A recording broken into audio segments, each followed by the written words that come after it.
Dvejus metus kelias liuteronų istorijos pėdsakais mus vedė per visą Lietuvą.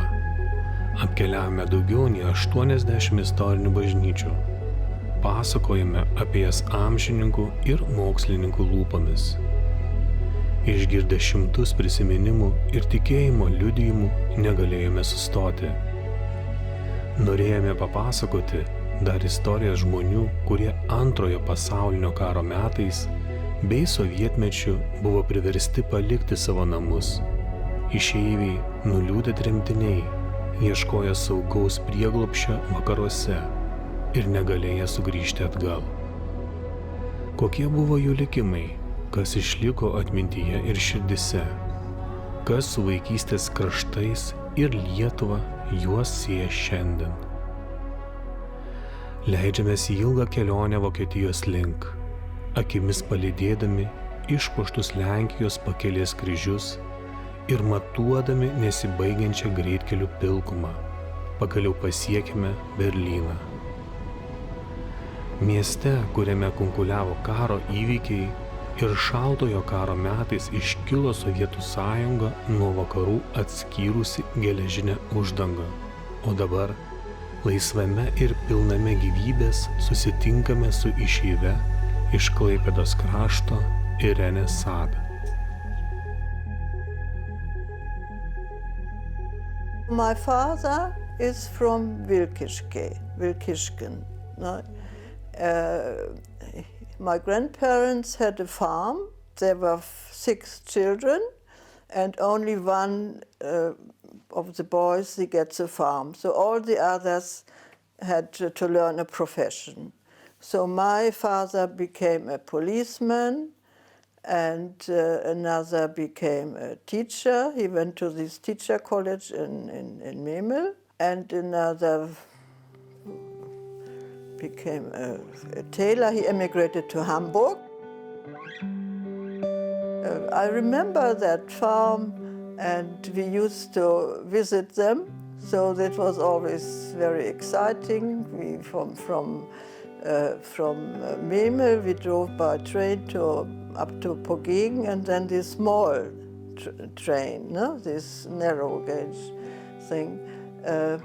And then we were met from the station. My uncle came with horse and carriage, no? So it was very exciting. And in winter, he came with a sledge. And when the children came, they put a bell on this. So, and usually there were other uncles, aunts, they came from other places. So it was always sort of a very good atmosphere, and we loved to go there. My mother is from Schilute.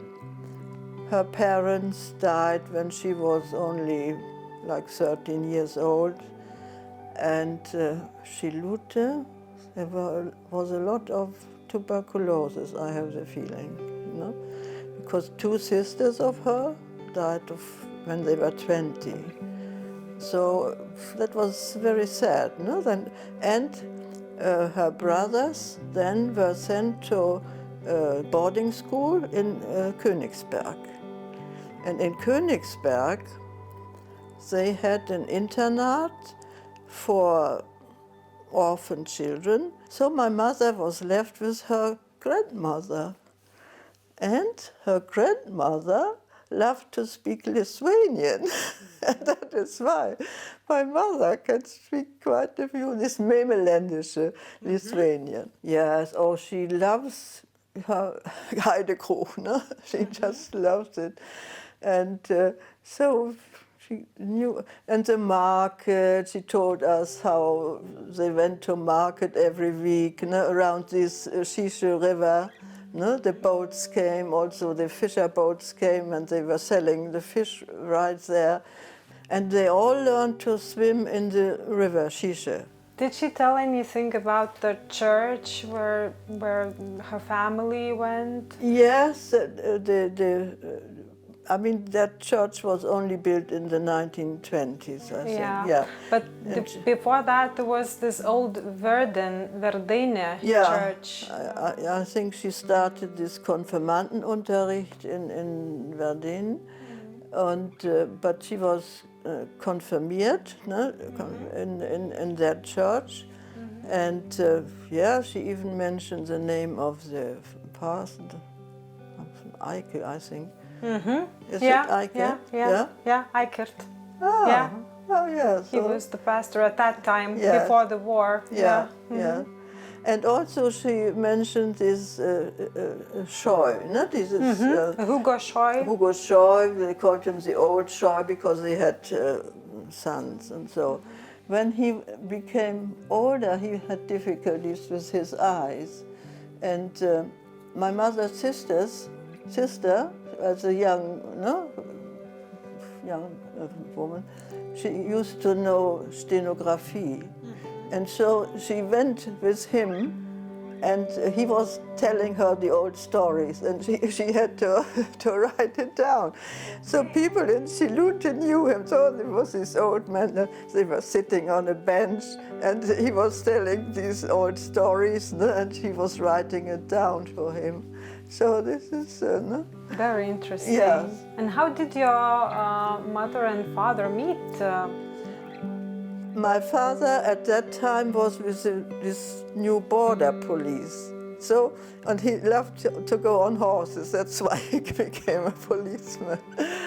So he was patrolling the border there, no? So, and this was near my mother's place. That's how they met. Lidija Šapals ir Emilis Josuttis susituokė 1934 metais. Šeima apsigyveno Pagėgiuose. Tėvas tarnavo Lietuvos pasienio policijoje. Po keleto metų tėvą paskyrė į policijos skyrių Klaipėdoje.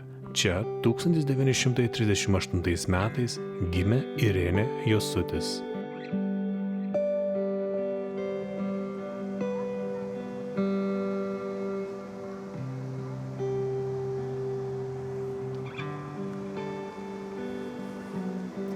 Esame Klaipėdos lietuvininkų aikštėje ir štai už mano nugaros paminklas kunigui ir pirmosios lietuviškos knygos autoriui Martynui Mažvydui. Na, o mes čia atvykome ieškoti ponios Irenę namo, to namo, kuriame ji yra gimusi. Tad ir keliaukime.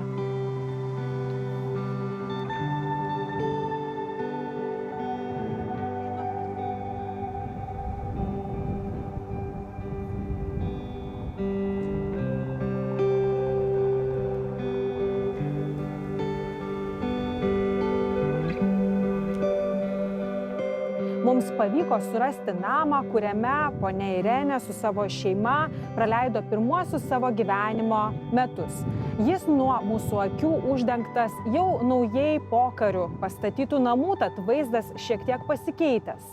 Šeima čia gyveno keletą metų, tačiau prasidėjęs Antrasis pasaulinis karas ir su tuo susiję įvykiai iš esmės pakeitė šeimos gyvenimą.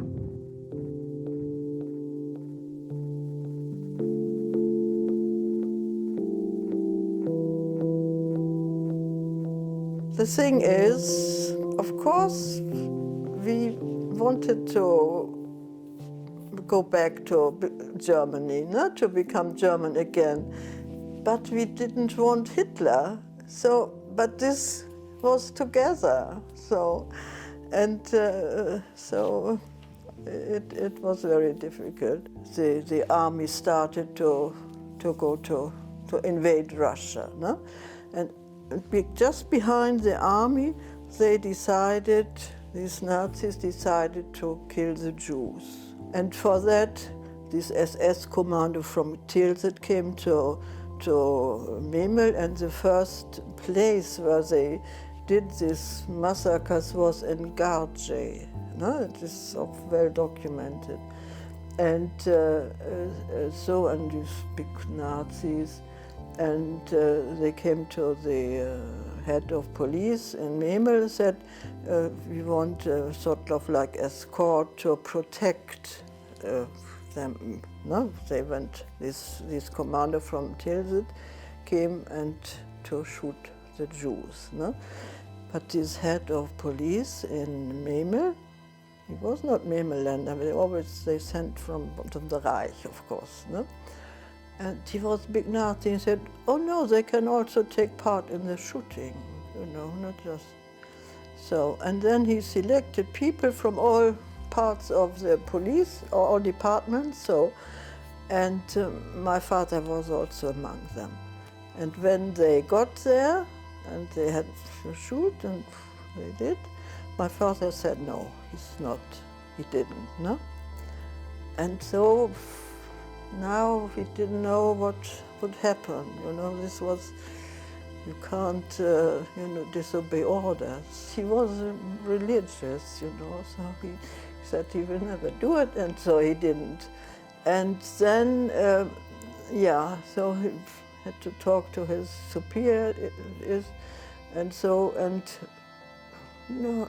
and he covered it, the superior, but they sort of did, it was not mentioned in any document. I know that he, for instance, as also after 1939, policemen were expected to become a member of the NS party.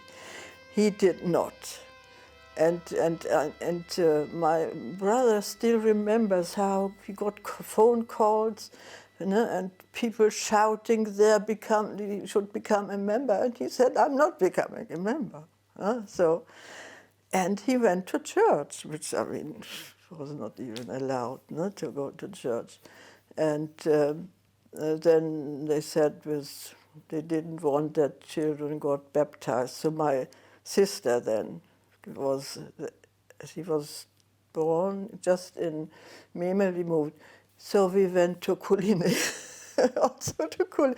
There was in the church in Pavilanskas, and I think my aunt knew the Pfarrer there. So they were secretly baptized. No?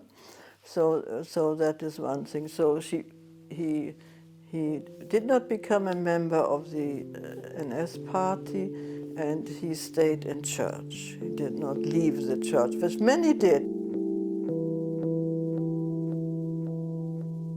Emilis Josuttis nepakluso įsakymui dalyvauti žydų žudynėse ir, kaip pasakoja dukra, tuometinis viršininkas tai nuslėpė nuo valdžios, taip apsaugodamas pavaldinį. Netrukus Irene tėvas buvo perkeltas į Priekulę. Tuometinė policijos būstinėje, kurioje apsigyveno Josučių šeima, išliko iki mūsų dienų. Čia įsikūręs Priekulės laisvės kovų ir tremties istorijos muziejus.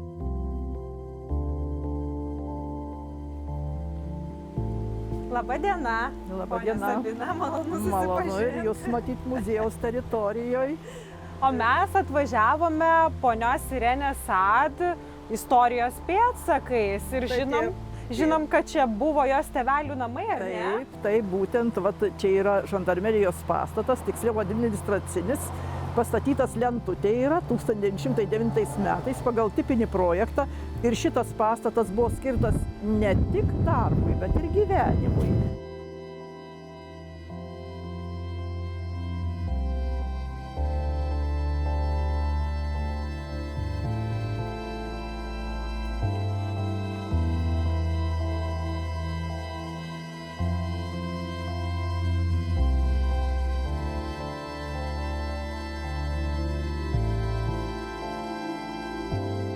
Pagal Irenės prisiminimus, jos tėvas lankytojus priimdavo štai va šitam kambarį, kur ekspozicija yra apie tremtį.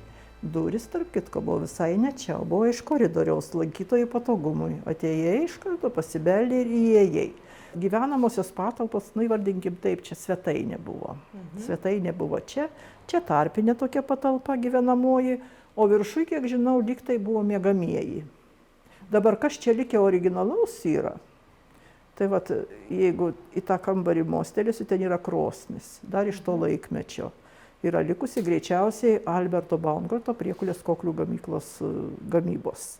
Yra ir Klaipėdos krašto simbolis, vienas iš simbolių, briedis. Jeigu ten į koridorių mostelėsiu ranką, tai seniai laiptai yra likę ir įėjimo durys irgi senosios.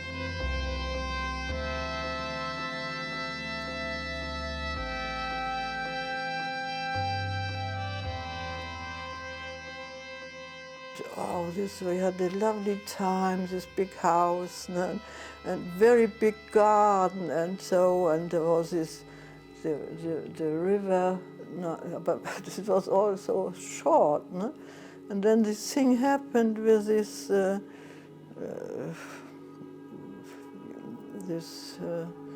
man from Schwenzeln. He was somebody who, the people in Priakuli say he was not stable in his mind, no? That something was wrong. No? There were lots of stories about this. Anyway, he had done small crimes.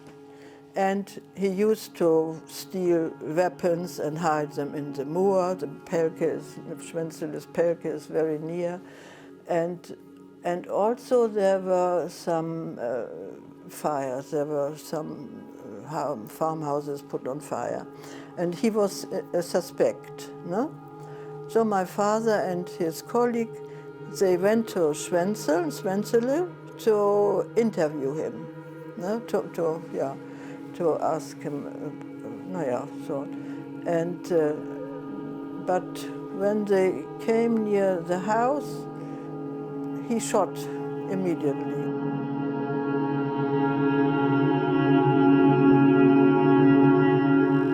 It was very tragic also that he had to die like this. I mean, he refused to kill people and then he gets killed. All these years, you forget at some time, or it goes into the background, that you have to leave. No, you had to leave your home and so. But I was always thinking how it would be if my father were still alive and so. My father was killed. That for me was more tragic than the whole war, you know.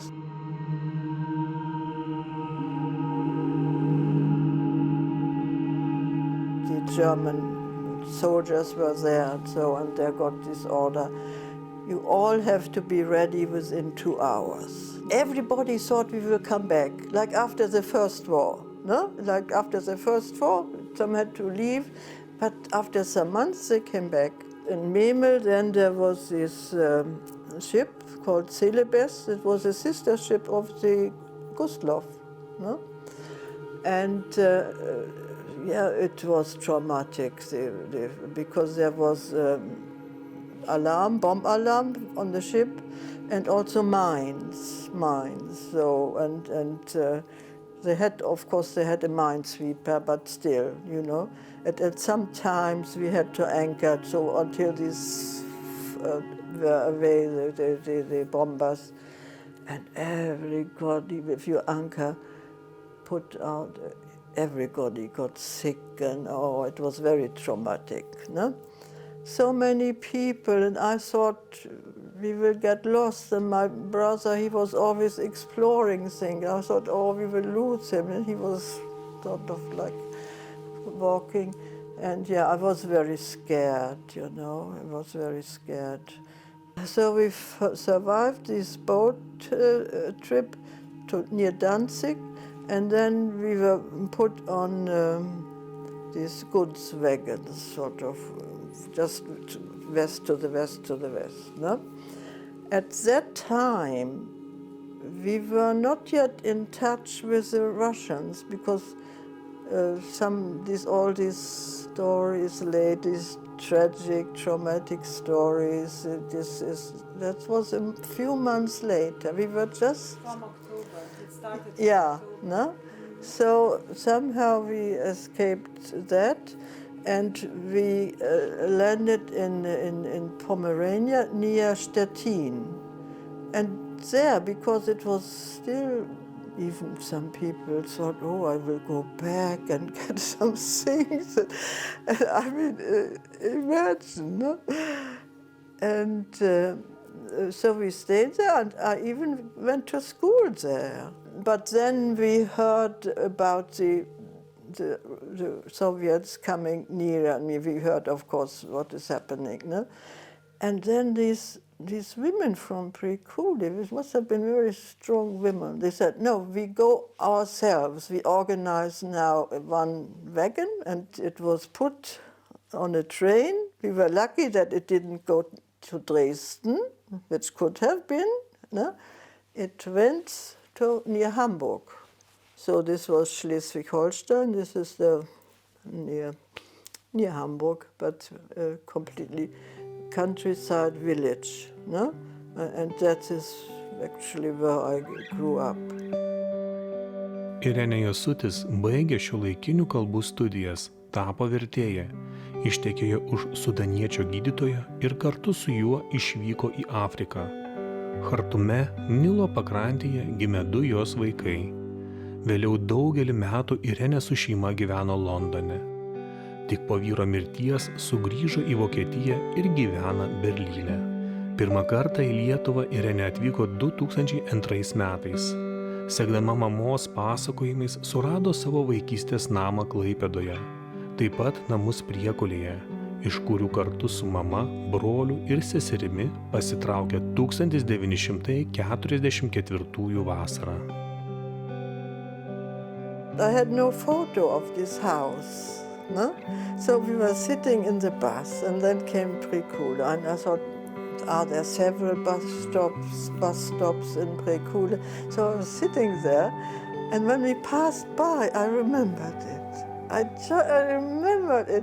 I was so excited. I said, we have to get off. No, this is the house, you know. I mean, this was so exciting. Yeah.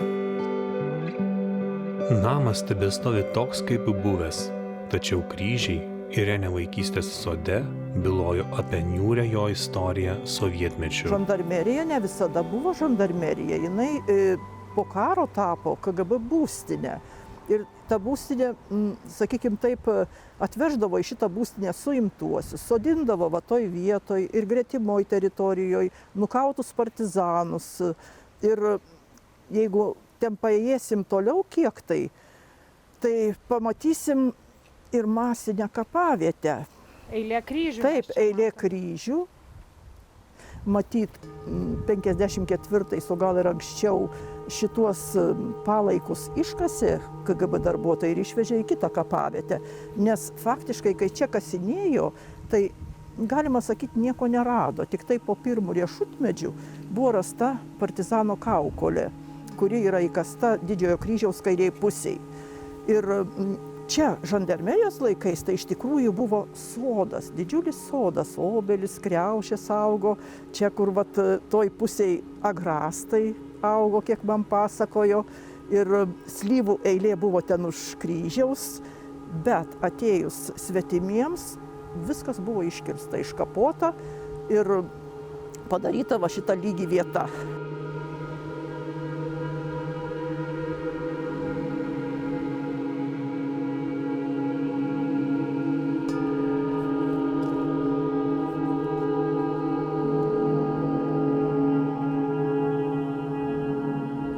Atvykusi į Klaipedos kraštą po daugelio metų, ponia Irenė ieškojo savo tėčio Emilio Josučio kapo. Jis žuvo tarnybos metu 1943-aisiais ir jo šeima nespėjo pastatyti paminklo, nes 1944-aisiais artėjant Raudonajai armijai turėjo trauktis, pasitraukė į Vokietiją. Taigi nustatyti kapo vietą buvo itin sunku. Tačiau iš vietinės Priekuliškės senosios gyventojos pasakojimo pavyko nustatyti, kur tas kapas yra. Ir šiandien šioje vietoje jau žydi gėlės.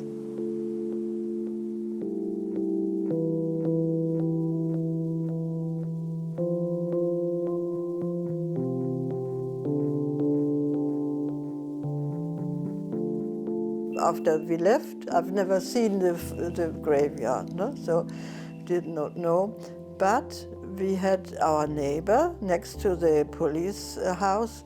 There was a dentist, and the daughter of this dentist, at that time she was 12 years old, and she was also at the funeral, and I know her, met her later, no? And she said, I know exactly where this is. Whenever she came to visit Priekule and on the Corsoneros she did. She went to the graveyard and she does not have any grave. Her father, he died somewhere in Königsberg in a mass grave, then buried her brother in war. And so she always visited our grave as a neighbor. So I think she knows the place. Po 10 metų Irene Sad sužinojo apie netikėtą radinį vaikystės namų kieme. Karo metais paslėptus šeimos indus. Čia turbūt toji liepa ir yra, ar ne? Šita liepa, didžioji liepa, ir radom visiškai netyčia mes tuos indus. Kai tvėrė tvorą, tiesiog užkabino grąžtas dangtį ir atsivėrė, reiškia, katilas. Visus tuos indus gražiai pakratėm va toj pievutėj, perpylėm vandenį ir tada pamatėm, kiek ten visko yra. Atrodo, katilas nedidutis, bet tiek ten tų indų daug buvo. Atrodo, paprastas radinys visiškai, bet jis vertingas tuo, kad tai istorija žmogaus, visos šeimos istorija. Ir pradžioj mes tiesiog spėliojom, ar čia dantis to Andriutaičio, ar čia žandaro Josučio tie indai. Galų gale dariau spėjimą, kad tai gali būti žandaro. Ir kaip išiškėjo, reiškia, visas tas reikalas. Atvažiavo Saulius Ruibys su tėvukais į muziejų ir kažkaip mes įsišnekom su juo. Sako, taigi aš pažįstu Irenę. Sakau, kaip jūs pažįstat? Sako, aš Anglijoje lietuvių kalbos mokiau, kursai buvo. Tai sakau, gal mes turim galimybę su ją pašnekėti? Sako, kodėlgi ne? Įsitraukė planšetę, sako, Skype'u, sako, mes taip pat galim susisiekti. Ir taip ir susipažinot. Ir taip pat įjungė Skype'ą, aš tos indus vieną po kito kilnoju, rodau. Irenė žiūri, oh my God, sako, mano indai, mūsų indai. But my brother remembered this spot, because he watched it. He was 8, I think. Jie galvojo, nurims čia viskas, mes grįšim ir pasiimsim vėl tos indus. O praėjo 70 metų ir radome mes. Yes, people were not so friendly, which one can understand. They took all their rooms and even in the stables and so they put refugees, no? I mean, one can also understand it, but it was not so nice to be a refugee, Flüchtling, no? And it took some years that you were still a Flüchtling, no? Also, I think we put in more effort because local people, like their parents had a shop or had a small business or whatever, no? But we had nothing. So maybe that is something that you put in more effort, I don't know. Did your mother ever manage to go to Memelland? She was then too old already, no? So, and but how she remembered those times? Did she ever think of going back or visiting? Or... No, but this was... It was not allowed. You could not even think of it. No? There was no way to think. But she used to tell us a lot. So that is why I found my way. She had good memories of Memelland.